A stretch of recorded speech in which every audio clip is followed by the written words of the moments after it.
Welcome everyone. Today we're going to be replacing the ABS control module in our JK Wrangler.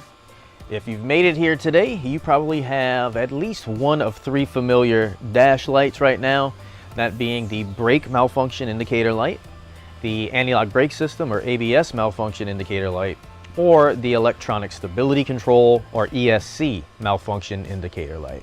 Now typically that would be a symptom of a bad wheel speed sensor. However, in this case, we had a C2200 code, which is an ABS module internal fault. Now, before we go replace the module, you'll want to clear the code from the system, and if it comes back, which it did in our case, then you can confirm that the ABS module does need replacing. And so that's what we are doing today. Before we get started, let's open up the hood and check out a few of these components. We'll be replacing the ABS control module here. When you're looking for parts, be careful not to get it confused with the hydraulic control unit, which is connected to the brake, the hard lines up top. And this is one of the main reasons why we're doing this at home, is the factory manual, repair manual would have us disconnect the hard lines and remove the unit as a whole to replace it.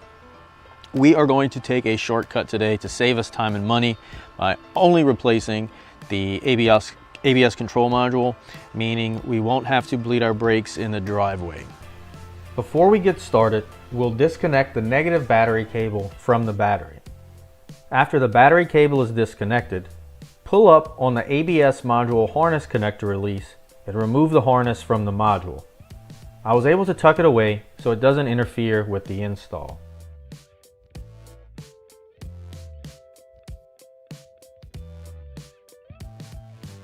Next, we are going to remove the bolt that secures the hydraulic control unit to the plastic tray on which the assembly is attached. A 10mm socket with a 1/4 inch ratchet is all that's needed here. Once the bolt is removed, we need to detach the assembly from the plastic tray.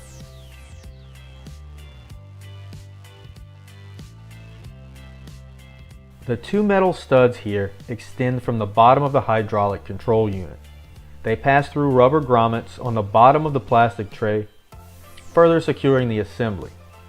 Since I'm not running an inner fender liner, it was easy to see how the assembly attaches to the plastic tray. Using a pry bar, gently pull up on the hydraulic control unit to release it from the plastic tray. This is necessary to access the bottom two bolts that attach the ABS module to the hydraulic control unit.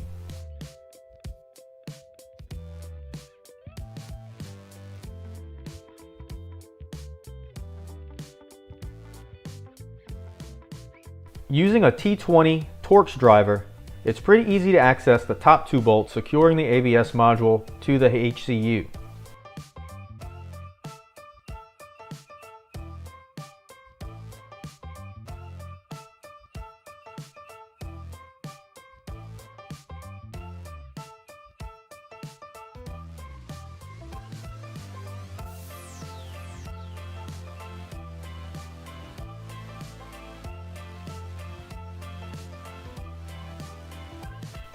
Using a shorter driver or a ratchet with a drive bit socket may be a better idea for the lower two bolts.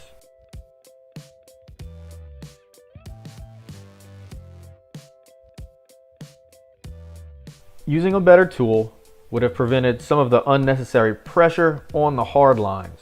Be careful not to damage the lines during the install. I'm using a little bit of persuasion here to separate the ABS module from the hydraulic control unit. If you have a newer, or probably just a cleaner vehicle, this may be easier for you.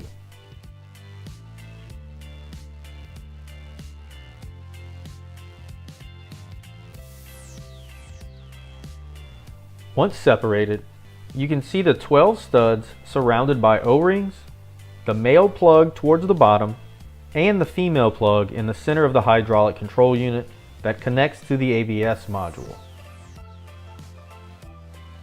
Since the replacement anti-lock brake module came with new O-rings, I removed the original O-rings from the HCU, eventually using a small pick to make things easier.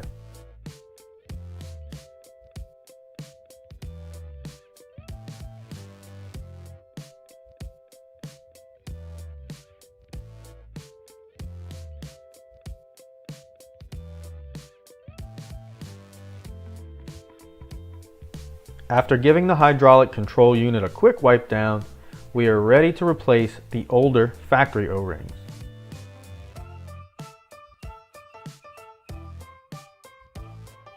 Since the O-rings are identical on each side, we can simply slide them around each of the studs and press them firmly into place. With the O-rings pressed into position, we are now ready to install the new anti-lock brake module in reverse order. Our new unit is up top, and besides a little dirt, they should look identical.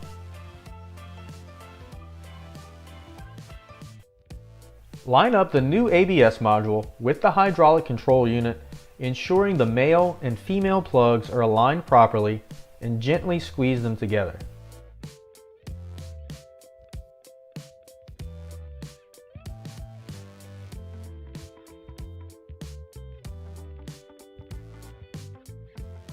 At this time, reinstall the 4 small bolts attaching the units together with the T20 driver used earlier.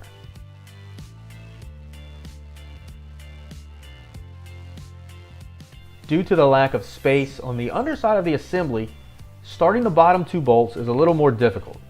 This would have been easier with that drive bit socket or shorter T20 driver.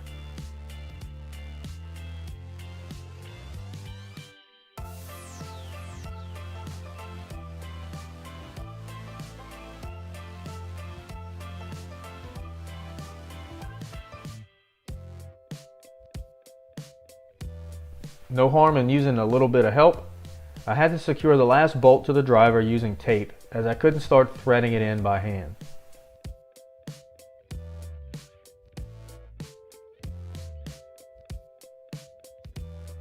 Next, we'll reattach the now complete assembly to the bottom of the plastic tray using the studs on the bottom of the hydraulic control unit. Once the studs are lined up with the rubber grommets below, firm pressure should push them through, once again securing the assembly tight. I tried to avoid pressing down directly on the hard lines and instead using the surface area on top of the HCU. You'll feel it when the assembly snaps into place. You may be able to visually confirm the studs are in place as well. We can reattach the ABS module harness at this time, making sure we press down firmly on the harness release lever so it doesn't inadvertently detach from the ABS module while driving. Next, slide the 10mm hex head bolt through the side rubber grommet and thread it into the hydraulic control unit by hand to start. We'll tighten that up using our ratchet and 10mm socket again. After that is snug, our ABS control module installation is complete. We can now reconnect the negative battery cable to the negative battery terminal.